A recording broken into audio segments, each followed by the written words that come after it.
जय श्री कृष्णा दोस्तों, B S Ram family में आपका स्वागत है। दोस्तों, भगवान शंकर की पूजा करने से हर मनोकामना शीघ्र पूरी होती है।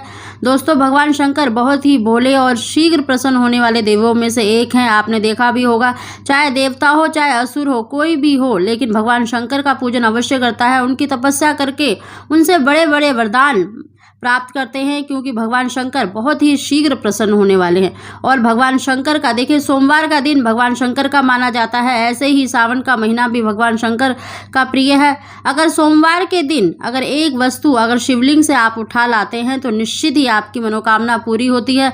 दोस्तों, ये जो उपाय मैं आपको बता रही हूँ संतान प्राप्ति के लिए है। जिन भी बहनों के देखिए अभी तक कोई संतान नहीं है तो वो इस उपाय को अवश्य ही करके देखें। और देखिए, सोमवार का दिन और सावन का महीना भगवान शंकर का प्रिय माना जाता है। अगर इन दिनों में आप इस उपाय को करेंगे तो निश्चित ही आपकी मनोकामना शीघ्र पूरी होगी।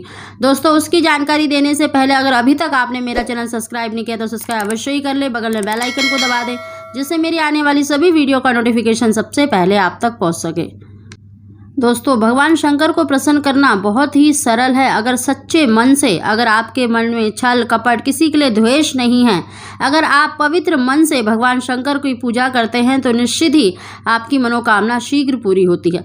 दोस्तों, सोमवार के दिन आपको एक सरल सा उपाय करना है। आप सावन के महीने में भी सोमवार के सोमवार इस उपाय को कर सकते हैं तो और भी अच्छा है, नहीं तो आप सोमवार किसी भी सोमवार में इस उपाय को कर सकते हैं। दोस्तों, आपको घर से ही एक आटे का दीपक, चौमुखा दीपक बनाकर लेके जाना है और साथ ही आपको देखिए एक लोटे में शुद्ध जल लेना है। और गंगा जल हो तो बहुत ही श्रेष्ठ है, आप थोड़ा सा गंगा जल डालें। और आपको इस उपाय को करने के लिए देखिए, आप कोई से भी फूल ले सकते हैं, चाहे पीले हो, सफ़ेद हो, लाल हो, कोई से भी फूल अगर आपको मिल जाए तो बहुत ही अच्छा है। उस लोटे में डाल लें और साथ ही आपको देखिए 11 बेलपत्र लेने हैं, क्योंकि भगवान शंकर की सबसे प्रिय बेलपत्र माना जाता है, भगवान शंकर का ही स्वरूप माना जाता है।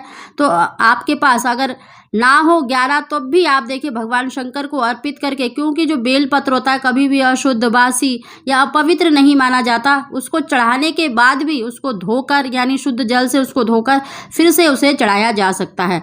तो आपके पास जितने भी बेलपत्र हो उतने ले लें और उसको 11 की संख्या में शिवलिंग पर आपको अर्पित करना है। दोस्तों, इन सभी वस्तु को लेकर आप किसी भी शिवालय में जाएं, यानी शिव जी के मंदिर में जाएं और सबसे पहले गणेश जी पर थोड़ा सा जल अर्पित करें। दोस्तों, आप चाहें तो लोटे में देखिए स्टील का लोटा लेना है या फिर तांबे का भी ले सकते हैं। आपको शुद्ध जल, थोड़ा सा गंगा जल और थोड़े से अक्षत और थोड़ा सा मीठा भी डाल सकते हैं। और अगर पुष्प हो यानी फूल हो तो फूल भी डाल लें।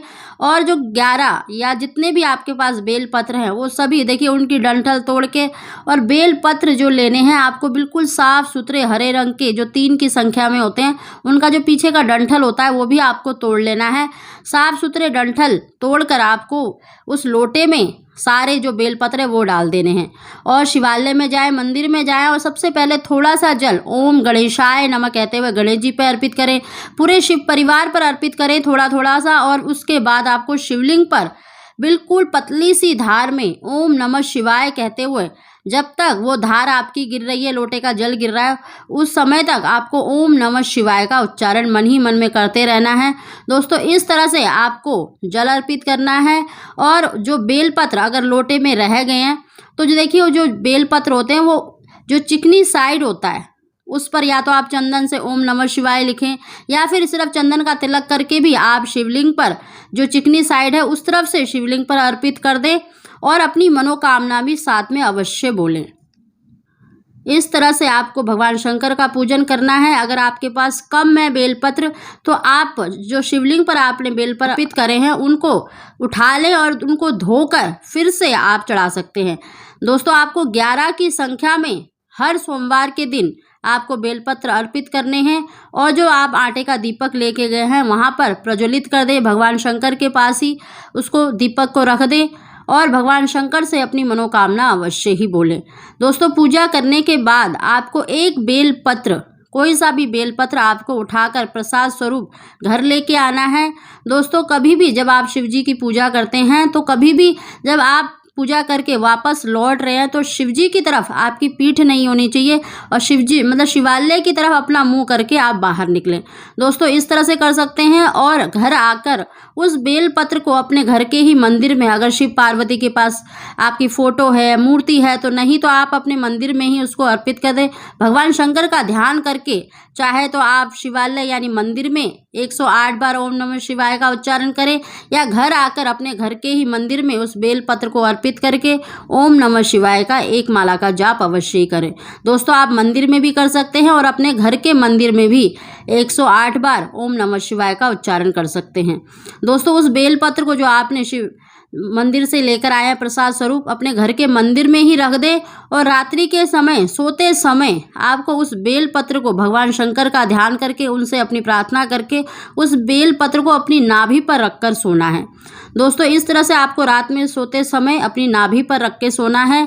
भगवान शंकर का ध्यान करें, उनसे संतान प्राप्ति के लिए, पुत्र प्राप्ति के लिए जो भी आपकी मनोकामना है वो बोलकर उसको रखें और दूसरे दिन उस बेल पत्र को आपको अपने घर के ही किसी पौधे में या मिट्टी में उसको दबा देना है। दोस्तों ये छोटा सा उपाय है, इसको जरूर करके देखिएगा। आप सोमवार के दिन कर सकते हैं, सावन के महीने के सोमवार में भी कर सकते हैं। बहुत ही श्रेष्ठ और बहुत ही शीघ्र इस उपाय को करने से आपको लाभ मिलेगा, आपको संतान की प्राप्ति अवश्य ही होगी।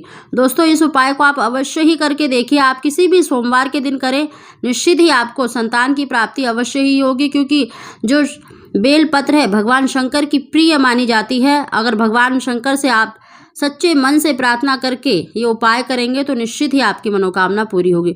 दोस्तों अगर आपको हमारी जानकारी वीडियो पसंद आई तो उसको लाइक अवश्य ही करें। आप सभी को